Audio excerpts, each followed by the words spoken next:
Mi madre siempre ha sido muy devota a la religión católica. Diariamente ella suele rezar un rosario pidiendo por toda nuestra familia para que estén protegidos de cualquier peligro. Estos rezos ella siempre los hace en un lugar privado que toda la familia respeta. Si me lo preguntan, no sé exactamente qué involucre dichos rezos. Siempre he pensado que aquellos rezos que ella hace por todos nosotros son como un manto que nos abraza para protegernos. Que alguien se tome el tiempo de pedir por ti al rezar es algo que reconforta bastante si me lo preguntan. Mi madre durante su día hace dos tipos de rezos.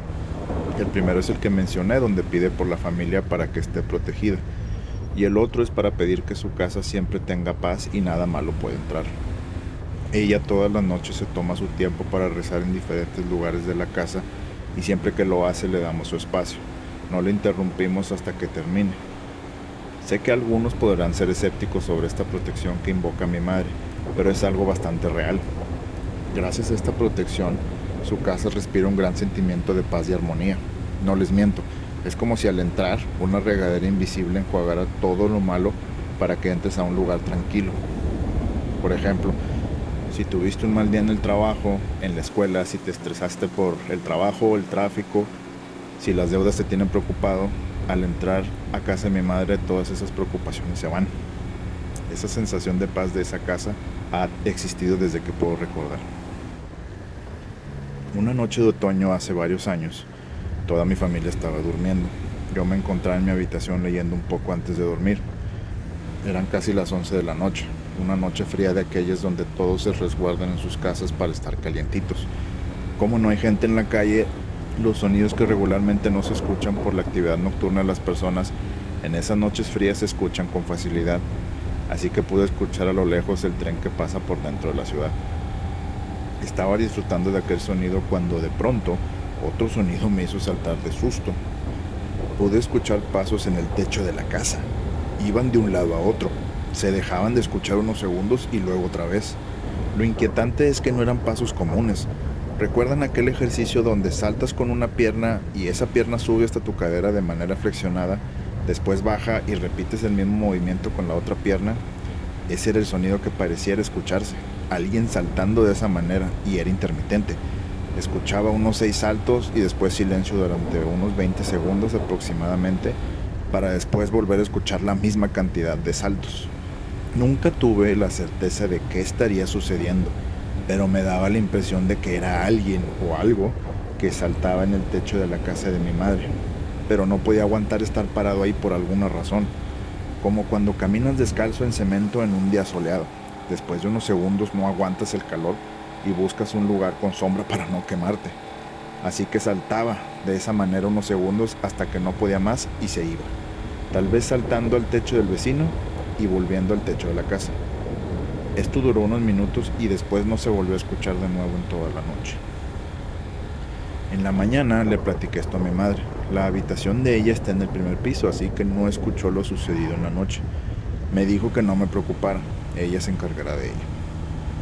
Durante la noche mi madre se tardó algo más de lo que acostumbra al rezar. Había rezado algo más, seguramente para espantar aquello de la otra noche. No fue suficiente. Esta vez logré escuchar más saltos en el techo, saltos al mismo tiempo. Habían más cosas allá arriba y nuevamente hacían lo mismo. Saltaban, unos segundos dejaban de escucharse y volvían. Pasaron varias noches sucediendo esto. Mi madre invertía más tiempo en sus rezos. Encendió su cirio bendito, roció agua bendita por toda la casa, pero estas cosas seguían saltando en el techo. La tercera noche, ella durmió conmigo y pudo escuchar cómo era el movimiento ahí arriba. Ella fue la que me explicó que esas cosas estaban saltando. No podían mantenerse en el techo por la protección de sus oraciones. La Magnífica es una oración muy poderosa, hijita, me dijo mi madre. Esas cosas no pueden mantenerse mucho en el techo, por eso saltan, por eso van y vienen. Es esa mujer haciendo sus trabajos. ¿Qué mujer?, le pregunté.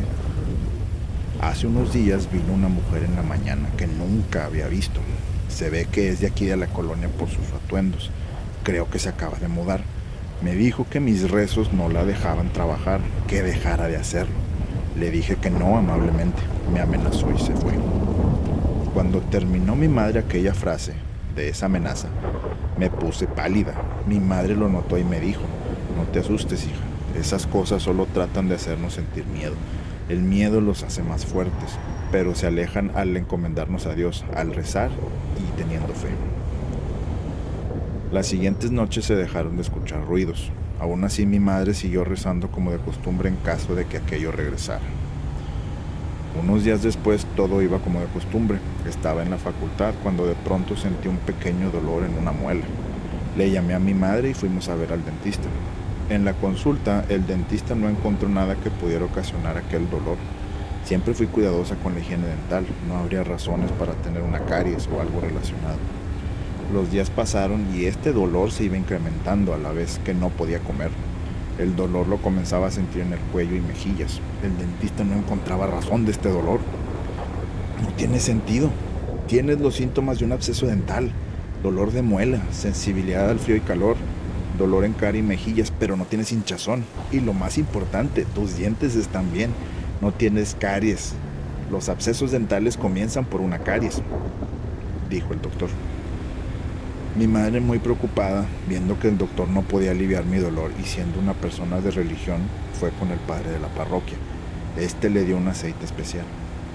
Durante la noche, ese aceite me lo puso en la frente y rezó conmigo sus plegarias de protección. Varias noches ella y yo tuvimos esta rutina. El dolor fue desapareciendo poco a poco.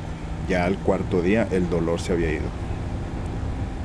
La tranquilidad volvió a nuestras vidas finalmente desde aquellas noches donde esas cosas andaban saltando en el techo.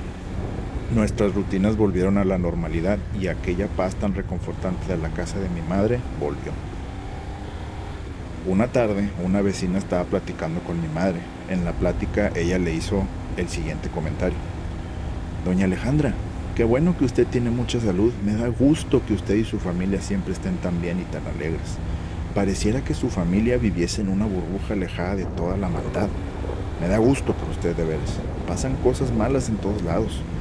Fíjese que hace unas semanas, unos vecinos del otro lado de la colonia me platicaron que andaban batallando con unas personas que recién se habían cambiado a una de las casas de renta de ese sector. Hacen mucho ruido en la noche y avientan cosas a los patios de otras casas. Una de estas cosas era algo muy feo. Algo que el vecino, por respeto, no quiso decirme lo que era. No quiero ser entrometida, doña Alejandra. El otro día noté que vino una mujer a su casa, en la mañana. Mi madre inmediatamente supo de quién hablaba, era de aquella mujer que vino a amenazarla. Los vecinos me dijeron que esa mujer era aquella vecina problemática. Ella acaba de fallecer, dijo la vecina. ¿No puede ser? ¿Qué le pasó?, preguntó mi madre sorprendida. Una enfermedad de nombre raro. No sé, algo de los dientes. Dijeron que tenía la cara hinchada y fiebre. No se lavaba los dientes y se le complicó, respondió la vecina. ¿Absceso dental es el nombre de la enfermedad?, preguntó mi madre. Sí, ese mero, absceso dental. Eso tenía aquella mujer. Mi madre y yo nos quedamos atónitas con aquella noticia. ¿Cuánta maldad hay en el mundo? Aquella mujer estaba dispuesta a llegar tan lejos, a quitarle a su hija porque ella simplemente no dejaba de rezar y no la dejaba trabajar. Pero no contaba que la oración de mi madre tenía tanto poder y tanta fe que su trabajo Dios se lo devolvió. Bien dice aquella frase, todo eso que me deseas, que Dios te lo multiplique. Amigos, espero que hayan disfrutado de este relato especial para el Día de las Madres, para este 10 de mayo. Disculpen si notan algo diferente en el video, ya que el equipo con el que grabamos y editamos nuestros relatos nos falló, pero eso no fue impedimento para traerles un relato nuevo. Recuerden suscribirse, darle like y compartir. Nos encuentran como Aquí Me Bajo en Facebook y TikTok. Y a todas las mamás que nos siguen, les deseamos un muy feliz Día de las Madres. Les mandamos a todas un abrazo muy afectuoso de parte de todo el equipo de Aquí Me Bajo. Les dejamos el siguiente mensaje. Este relato va dedicado para todas aquellas mujeres de fe que todos los días sin falta incluyen en sus plegarias a sus seres queridos, que con su fe nos arropan, nos protegen, nos dan un escudo invisible para que vayamos seguros a hacer nuestras actividades diarias. Gracias a aquella madre, a aquella tía, a aquella abuela que se toma un tiempo de su día para proteger a sus seres queridos con una oración.